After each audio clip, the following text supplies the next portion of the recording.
42. Nao walipokuwa hawana cha kumlipa, aliwasamehe wote wawili. Katika hao wawili ni yupi atakayempenda zaidi? 43. Simoni akajibu akasema, nadhani ni yule ambaye alimsamehe nyingi. Akamwambia, umeamua haki. 44. Akamgeukia yule mwanamke akamwambia, Simoni, wamwona mwanamke huyu? Niliingia nyumbani kwako, hukunipa maji kwa miguu yangu, bali huyu amenidondoshea machozi miguu yangu na kuipangusa kwa nywele za kichwa chake. 45. Wewe hukunigusu, lakini huyu tangu nilipoingia hakuacha kunigusu sana miguu yangu. 46. Hukunipaka kichwa changu mafuta, bali huyu amenipaka miguu yangu marhamu. 47. Kwa ajili ya hayo nakwambia, amesamehewa dhambi zake ambazo ni nyingi, kwa kuwa amependa sana. Lakini asamehewayo kidogo, huyu hupenda kidogo. 48. Kisha alimwambia mwanamke, umesamehewa dhambi zako. 49. Ndipo wale walioketi chakulani pamoja naye walianza kusema mioyoni mwao, ni nani huyu hata asamehe dhambi?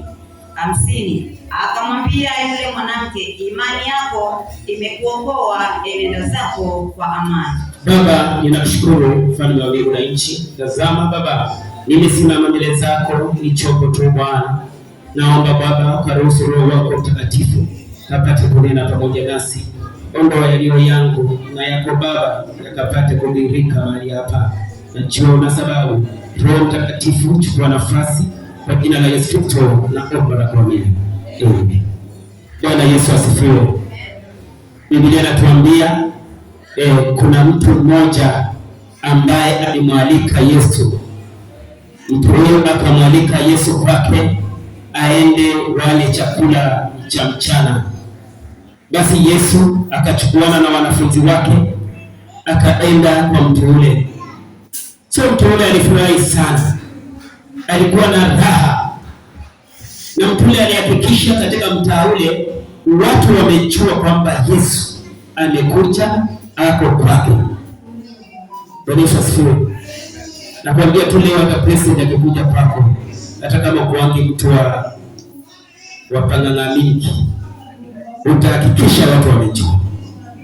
Kwa hivyo mtu huyo akafurahi na Yesu akakuja kwake na wakakaa mezani, Yesu pamoja na wanafunzi wake. Na wanafunzi wa Yesu pia walikuwa na Yesu kila wakati na kila masaa. Lakini kuna mwanamke mmoja kahaba aliyeingia katika maisha ya ukahaba kwa sababu ya shida. Aliona siwezi kusurvive bila kutumia njia hii. Njia hii tu ndio inaweza kunisaidia lini kusongelesha maisha yangu mbele. Kwa hivyo mwanamke kahaba alikuwa na shida sana. Lakini wakati alimsikia Kristo, wakati alisikia habari za Kristo, akasema mimi ninamtaka Yesu. Akatoa kitu alichokuwa nacho, akatoa maharamu. Yeye na shida zake hakujali maharamu. Maharamu hii ilikuwa pesa mingi. Maharamu ilikuwa ni pesa mingi wakati huo, kwa sababu wakati alipofika na maharamu yale, tunamsikia Juda akifanya hesabu ya maharamu yale, akisema haya maharamu yangeuzwa yapatiwe maskini, kwa sababu yangeweza kutoka dinari 300. Hiyo miaka ya AD 22 mwisho ndio mambo haya yalikuwa yanaendelea. Kwa hivyo wakati huo mtu alikuwa anafanya, na pesa ya siku ya kuingia shambani ilikuwa ni dinari moja. Kwa hivyo kwa siku 3 inaonekana ni pesa ya ni mshahara wa mtu wa mwaka mmoja kasoro miezi miwili tu. Lakini hakujali na hali yake. Na kwa nini maadamu yalikuwa yanauzwa bei kali? Huwa napenda nikikufundisha uchumi, ndio mara nyingi nasema kwa kama maadamu yaliuzwa bei kali, kwa sababu mafuta ya maadamu yalikuwa yaweze kupatikana mahali popote.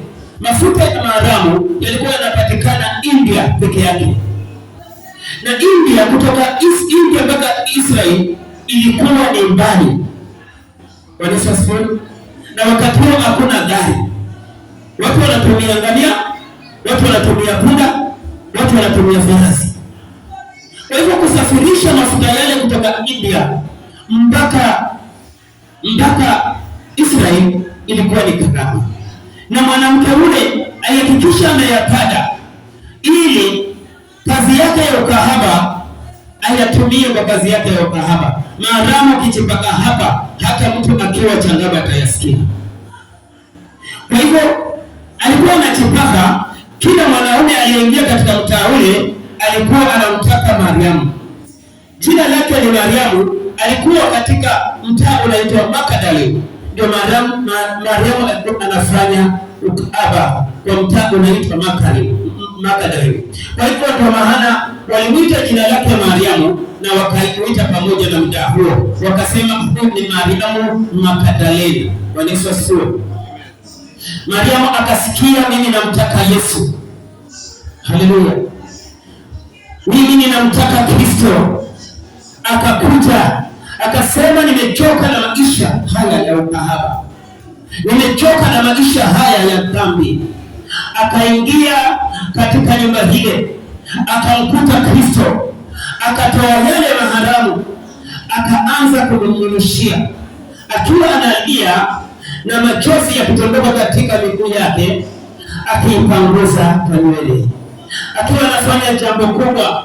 Kumbe imebakia siku chache Kristo asulubiwe. Kwa hivyo Mariamu amekuja kutoa dhabihu ili iandae mazishi ya Kristo, lakini wale ambao walikuwa na Kristo hawana habari. Ufalme wa mbinguni utaingiwa na watu wasiotarajiwa. Basi Mariamu akampaka mafuta akilia. Na kwa nini Juda ananungunika? Kwa sababu ya mafuta ya Mariamu. Siku utatoa dhabihu, lazima kila mtu atanungunika. Kuna dhabihu na kuna sadaka. Nitakufundisha nikikuhubiria. Kuna dhabihu na kuna sadaka. Dhabihu ni kitu kubwa, na dhabihu inaongea mambo makubwa. Dhabihu ukitoa, unafeel ndani yako kuna vitu vimeharibika, kuna mambo yameharibika. Kwa hivyo dhabihu si kama sadaka. Sadaka ni pesa ile unatoa kwa mtu aweze lalamika. Yesu asifiwe. Na sadaka kwa nini unaitoa? Dhabihu inaongea maisha yako, na sadaka inaongea maisha yako, lakini dhabihu inaongea zaidi. Sadaka inaongea kiasi. Yesu asifiwe. Ili ufaulu katika maisha, sadaka hiyo unapotoa, sadaka hiyo ndio inaongea mbele za Mungu. Sasa nikueleweshe kitu kimoja, niendelee kuhubiri. Unapotoa sadaka, tuseme leo umetoa sadaka ya silver ya 100, na mtu mwenye ametoa sadaka ya 100, ule mtu ambaye ametoa sadaka ya 100 amekushinda, kwa sababu silver siku zote unapotoa zinaongea umaskini katika maisha yako. Na hata kama leo utaona umaskini huo, wakati zitasimama kuongea, umaskini ambao utakuja utakaramika zaidi kutoka ndani. Kwa hivyo ni nzuri unapotoa sadaka, jua inaongea maneno yako. Kwa hivyo akatoa dhabihu inayokataa mahuti, akamtolea Yesu maharamu, akaandaa mazishi ya Yesu itakayokuja fanyika. Na wale waliokuwa na Yesu wakaanza kunungunika na kulalamika, wakasema mafuta haya yangepewa maskini. Lakini Yesu akaanza kuwalaumu. Yesu akawaita akamwambia, angalia, nilipoingia hapa hamkunipatia maji, lakini mwanamke huyu hapa amenipatia maji, ameninawisha miguu kwa machozi yake. Kahaba huyu amenipaka maaramu na kunipusu, hamkunikaribisha nyinyi, yule amenikaribisha. Yesu akawalaumu. Naongea nini mchana wa leo? Kuna mtu alitoka maisha ya dhambi, akasema nimechoka na maisha hii na mimi ninamtaka Kristo, na mtu huyo akajitoa akakuja kwa Yesu, akasema mimi nitatembea na Yesu, dhambi nimekataa, dhambi sitaki kutembea katika maisha ya dhambi, nimechoka na maisha ya ukahaba, nimechoka na maisha ya dhambi, nimechoka na maisha ya mazengenyo, nimechoka na maisha isiyostahili mbele za Mungu, nimechoka na maisha ya kutenda dhambi, kwa sababu dhambi zitanipeleka mahali mabaya. Lakini nimesikia habari za Yesu, akaamua ya Kristo, akasema kutoka leo Yesu ni Bwana na Mwokozi wa maisha yangu, na Yesu akamkubali. Lakini mtu huyo kumbe hapo na Yesu, lakini kumbe Yesu anamlaumu. Kuna vitu ambavyo Kristo hapo na Yesu, lakini vimesababisha Yesu anamlaumu. Nienendo na Kristo huyo, tabia za Kristo huyo zimesababisha kwamba Kristo anamlaumu, lakini anajiona akiwa bora. Wale wanafunzi walijiona akiwa bora, wakaona kama hafai, wakaona ukahaba anatafuta nini, wakaulizana mioyoni mwao wakisema, angalia, kama Yesu angejua mtu huyu ni kahaba angetutenga mbali na yeye.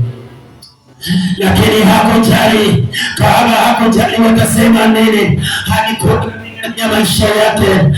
Amekataa kuendelea katika dhambi, amekataa kuishi katika dhambi. Anasema wacha wanadamu waongee, anasema wacha walimwengu waongee, lakini mimi sitamwacha Kristo. Mimi nitaendelea kutembea na Kristo, hata kama watanichukua sifai, hata kama watanichukua mtu wa aina gani, nitamtukuza Kristo. Haleluya. Wakristo wakitazamiwa maisha yao inaonekana kwamba inapendeza, wanaonekana kwamba wako na Yesu, lakini kumbe Yesu anawalaumu, lakini kumbe Yesu hawapendi, lakini kumbe Yesu anawalaumu. Tabia zao mahali zimefika zimesababisha Yesu kuhuzunika na kutofurahia maendeleo yao, kwa sababu wanaingia katika dhambi, kwa sababu wanaingia katika kupotea, kwa sababu wanaingia vitu visivyofaa. Nataka nikwambie ni mchana wa leo, ewe mtu wa Mungu uliamua kufuata Kristo, angalia yule kahaba tangu waliposhikana na Yesu, alisema sitamwacha Yesu. Alisema hata ikuwe vipi, hakujali na hali yake, hakujali na maisha yake, akafanyia Yesu ibada nzuri. Nataka nikwambie kwamba Wakristo wa leo wamekosa ibada na Mungu, naye Mungu anawalaumu kwa sababu wamebaki wenye kuabudu vinyago, wamebaki wenye kukusudia vinyago, na hiyo vinyago imesababisha kwamba wamekuwa mbali na Yesu. Mchana wa leo nataka nikwambie, jaribu ubadilike. Yesu asiwe anakulaumu kwa matendo ambayo umeishi kuyatenda. Juda alipoambiwa atatumaliza hapa, anauliza ni nani? Kuna watu wa Kristo leo wanatumiwa na shetani, lakini wajui, kwa sababu hawakutaka kusimama na huyu Bwana, hawana hata muda wa kumwabudu Bwana. Maombi labda wanafanya Jumapili, lakini maombi ya siku nyingine huwa wanafanya kama wako katika blanketi, wamejifunika wanaomba. Hawana muda na kuabudu Yesu, hawana muda na kumwabudu Mungu. Maisha yao yote wanafanya vitu ambavyo vinachukiza Mungu. Mungu anawagunia. Watu hao watabadilika lini? Watu hao watajua kutenda mema lini? Watu hao watatembea katika njia salama lini? Lakini hawajali hata kuambia habari za Mungu. Wakiona mchungaji amekuwa adui, wanaona mchungaji anataka sadaka, wanaona mchungaji anataka vitu vyao, hawataki kupeleleza mioyo yao. Wajue kwamba mtu huyo ametumwa kutoka kwa Mungu kwa sababu ya maisha yangu, ili wapate kubadilika. Wamekuwa wenye kejeli, wamekuwa wenye kutenda katika dhambi, na wamekosa kumfurahisha Kristo. alitutoa ndio. Tangu alitutoa ndio, Biblia inatuambia kwanza akaambiwa umesamehewa, na akatoka akaenda zake. Na kabla alipotoka na kuenda, wakaanza urafiki na Yesu, urafiki wa kudumu, urafiki wa milele, urafiki wa kuendelea, na urafiki wa ukasababisha hata leo tunamtaja sasa si Martha tena, yule Maria wa Magdalene tena, yule Maria wa Yesu ambaye ampokea Kristo. Jina la Magdalene hatutaki tena, lakini kuna ambao wameokoka lakini bado wanaishi katika tabia zao, wanafikiria kupokea Kristo ni kuja kanisani. Unaweza kuja kanisani umechagua jambo jema, lakini Bwana anakulaumu kwa matendo yako. Umekuja kanisani labda umebeba roho ya Juda, ili kanisa lianguke, ili kanisa lipotee, ama upoteze ndugu yako, jirani aliye karibu yako. Umebeba roho ya Juda, unataka kumaliza huduma wa Yesu wa Mungu aliye ndani, unataka kuangamiza huduma Mungu aliye ndani yake. Wewe umekuwa Juda, mambo unayoongea kitu cha kushangaza, hautambui kwamba unatumikia shetani. Na hata tukisema tukutengeneze, utaona kunena Mkristo ambaye amekubali kufuatana na Yesu ni lazima akubali kubadilika na kufundishika. Haleluya, akubali kubadilika na kufundishika. Wale wakalalamika mafuta si yao, mafuta majibu yametoka, na wanajua mwanamke huyu ni kahaba, lakini wanasema hatumpati mwanamke huyu kahaba, lakini tunataka mafuta yake tukauze tupatie maskini. Kwa nini anampatia Yesu? Yesu mchana wa leo, angalia moyo wako, ni jambo gani ambalo unafanya ukisikia kwamba labda Kristo anakulaumu, labda Bwana anakulaumu, hata kama unatembea na yeye, hata kama unaomba sana, hata kama unakuja kanisani, kumbe Bwana anakulaumu. Unakatalia ndani yako ambao kamesababisha Bwana anakulaumu, na wewe unafikiria uko sawa. Akaambia nini? Hamkunipatia maji nawe, akaambia nini? Hamkunipaka mafuta, akaambia nini? Hamjaniposo. Kumbe analaumu wale waliomkaribisha, hata kama walijidai wakasema Bwana Yesu asifiwe, wakasema sisi tumeokoka, wakasema sisi tunatembea pepo, wakasema sisi tunaishi na Yesu, wakasema sisi tunakaa na Bwana, lakini Yesu anawalaumu. Ni lazima Kristo kutengeneze moyo wako. Haleluya. Yohana 11:2 mstari wa 4. Yohana mlango wa 11 mstari wa 2 na mstari wa 4. Mstari wa 2 na mstari wa 4.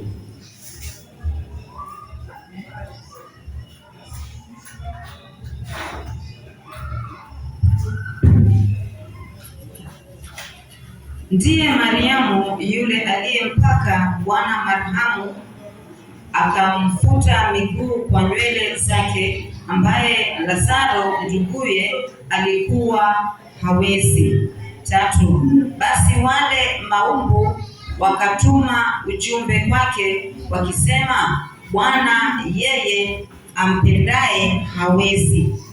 Naye Yesu aliposikia alisema, ugonjwa huu si wa mauti, bali ni kwa ajili ya utukufu. Haleluya. Ule urafiki ambao alipokea Kristo. Wakati ulipokea Kristo, ulifanyika rafiki mkubwa wa Kristo, ukafanyika mtoto wa Mungu. Kristo akakuwa ndugu yako, ukafanyika ndugu ya Kristo. Lakini leo sijui unaishi vipi na wewe Kristo.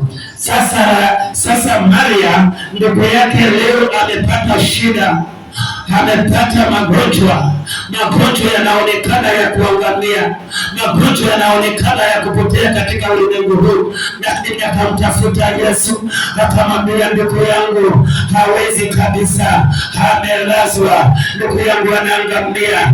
Naye Yesu akamwambia hata si ugonjwa wa kufa, huyu ni yule aliyetoa dhabihu, alitoa dhabihu ya uzima, dhabihu iliyokuwa inapaka Yesu mafuta ili Yesu anapokufa hatairishwe, ili kifo chake kiweke watu kuwa wazima. Yesu akasema hajakufa.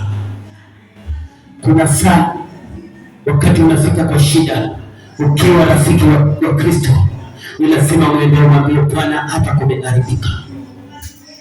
Na wakati unamwambia Bwana kumeharibika, uhusiano wako na yeye nzuri unasababisha anatengeneza.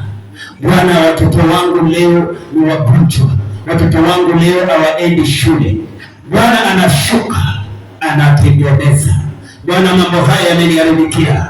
Bwana anashuka anatengeneza, kwa sababu uhusiano wako na yeye, uhusiano ambao uko deep, uhusiano ambao unapendeza, uhusiano usiokuwa wa unafiki, uhusiano wa kweli. Haleluya. Akamwambia Lazaro, ndugu yangu hawezi. Na Bwana akamwambia nitakuja. Na Lazaro, Martha akaenda zake na Lazaro akaendelea kugonjeka. Kiasi cha kwamba Lazaro anapoteza maisha. Haleluya. Lazaro anakuja kupoteza maisha. Hebu soma Yohana 11:34-44.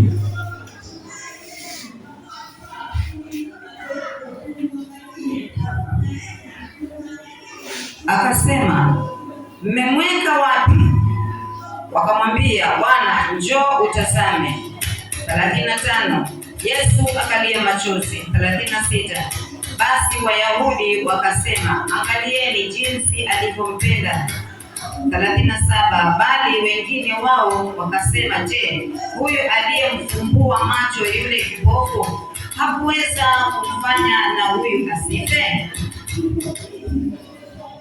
Endelea. Basi Yesu hali akiugua tena nafsini mwake, akafika kwenye kaburi, nalo lilikuwa ni pango na jiwe limewekwa juu yake. 39. Yesu akasema, liondoeni jiwe. Martha dada yake yule aliyefariki akamwambia, Bwana, ananuka sasa, maana amekuwa maiti siku 4.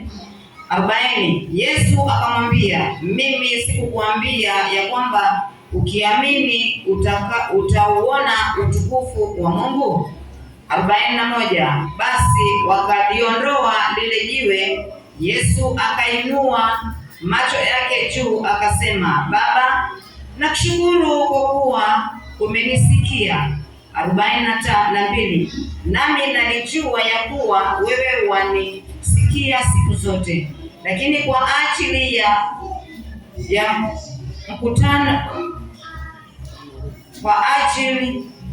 ya mkutano huu wanaohudhuria nalisema haya, ili wapate kusadiki kwamba ndiwe uliyenituma. 43. Naye akiisha kusema hayo, akalia kwa sauti kuu, Lazaro, njoo huku nje. 44. Akatoka nje yule aliyekufa, amefungwa sanda miguuni na mikononi, na uso wake amefungwa leso.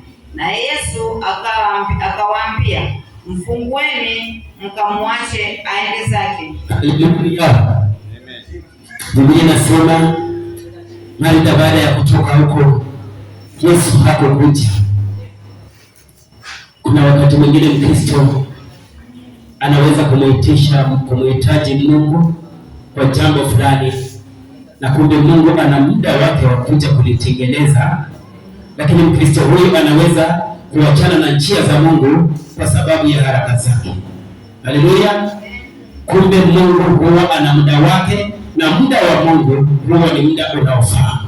Naongelelea Mkristo ambaye sasa aliacha dhambi zote na amemshikilia Yesu na amesema ni mimi na Yesu. Siongelelei yule wa kulaumiwa, kwa sababu wa kulaumiwa anaweza kupata hasara wakati wowote, lakini huyu sio wa kulaumiwa, ndio ambaye ninamwongelea sasa, ndio ambaye ninasema habari zake sasa.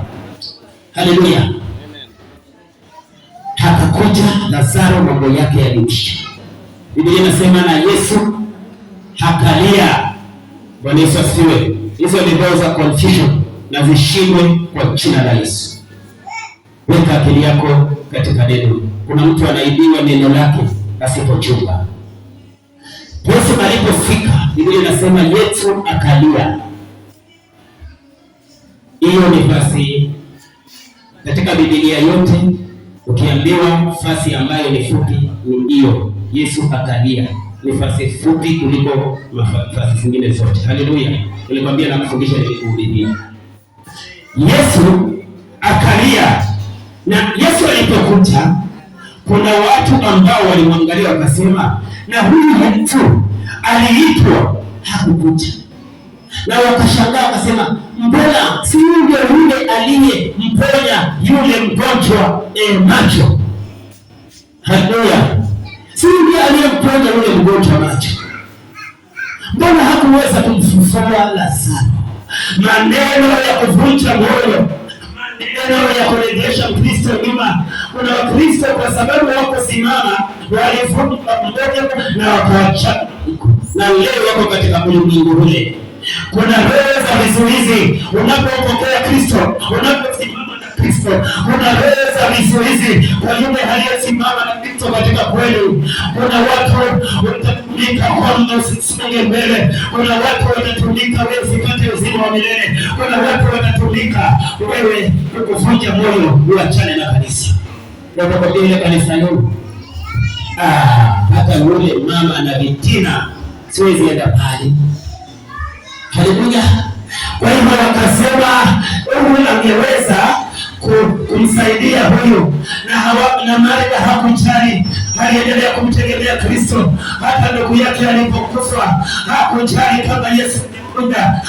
Anajua huyu ni mwana wa Mungu na anaweza kufanya jambo. Kama amesema anakuja, si mwanadamu aseme uongo, atakutetea tu. Amesema atakuita, akikuita atakuja, akutoe kwa hali yako ya shida, akutoe kwa hali yako ya mateso, afungue njia zisizokuwa njia ili ukapate kusonga mbele. Haleluya. Wewe tuko kanisani. Bwana Yesu asifiwe. Kwa hivyo wakati akifika, watu wakawa wanaambia sasa, hata alikufa, hata ndugu yako alikufa, huyu mtu unamfuatiaga nini? Si huyu ni yule mtoto wa seremala hapa ng'ambo, yeye anawadanganya anaweza kitu. Kuna watu wanaweza kukwambia Yesu hawezi ugonjwa wako huu. Kuna watu wanaweza kukwambia Yesu hawezi shida zako hizi, kuja tukupeleke mahali ambapo unaweza kufaulu. Na kwa sababu wewe umeishi maisha ya kulaumiwa, ukafadhalisha kwenda kusaidiwa, kumbe wanang'ang'ana kukuzamisha. Yesu hawezi kushindwa chochote hapo kwa ajili ya maisha yako. Amekuja kuokoe, akutoe katika njia hiyo ya mateso, akutoe katika njia hiyo ya jehanamu ili upate uzima. Kwa hivyo kulikuwa na watu mahali pale ambao wakati walimsikia Lazaro amekufa na wakati walisikia Yesu amepewa ripoti, wakafurahi sana, wakafanya bidii, wakamzika Lazaro, wakamfunga sanda, wakamwingiza kaburini, wakaweka mawe na wakasema tutamuona na Yesu wake. Alipeleka maharamu huko, alifikiria kwamba ameshinda. Kumbe Yesu ana makusudi mazuri na maisha. Kumbe Yesu ana mipango mizuri na maisha. Malika angedani kama kuna watu wataalamu ambao wangeponya ndugu yake, alishauriwa mpeleke, lakini nimemuita Yesu. Yesu ninamjua, alinitoa katika ukahaba, alinitoa katika ulevi ule, alinitoa katika tangezo mbaya, alinitoa katika magonjwa hayo, alinitoa maisha ya shida. Ni Yesu amenifikisha mahali nimefika, kwa hivyo siwezi kumwacha. Ninajua ya kwamba Lazaro atapona tu. Ninajua hata kama amekufa, Lazaro atapona tu. Ninajua atashinda. Hakubabaishwa na mambo ya ulimwengu. Hakubabaishwa na mambo ya ulimwengu. Wakristo wa leo tunababaishwa na mambo ya ulimwengu. Watishiwa tu kidogo, unasema hata siendi. Haleluya. Hapo kwa mtu wa kutishiwa na mvua. Wewe tishiwa mpaka na mvua unakaa nyumbani. Maana alikuwa hata kama ni mawe yatapita ndani. Na kwa nini Manda? Na kwambia maisha ya uhalisia wa Manda. Na kwambia maisha yatapita na Manda. Yesu alikuwa mpendi bure. Yesu alimpenda Manda kwa sababu Manda alikuwa ameamua kutembea na Yesu. Hivyo wewe ushindi ni lazima. Wewe uamue kutembea na wewe Yesu. Ukitaka kuona ushindi, amua kutembea na Yesu. Wacha tabia za kusonga na kurudi nyuma. Wacha tabia za kutoamini Kristo. Wacha tabia za kujisaidia mwenyewe. Kuna watu wamenyang'anyana kwamba usipojisaidia hutasaidika. Nimesoma Biblia, hakuna fazi kama hiyo. Haleluya. Na ndio maana Wakristo wengi wanapotea. Ndio maana Wakristo wengi hawathamini maabudu ya Bwana. Na ndio maana wanazidi kupitia shida. Na ndio maana wanazidi kuhangaika. Na hata kuingia katika uzima wa milele imekuwa bahati kwao.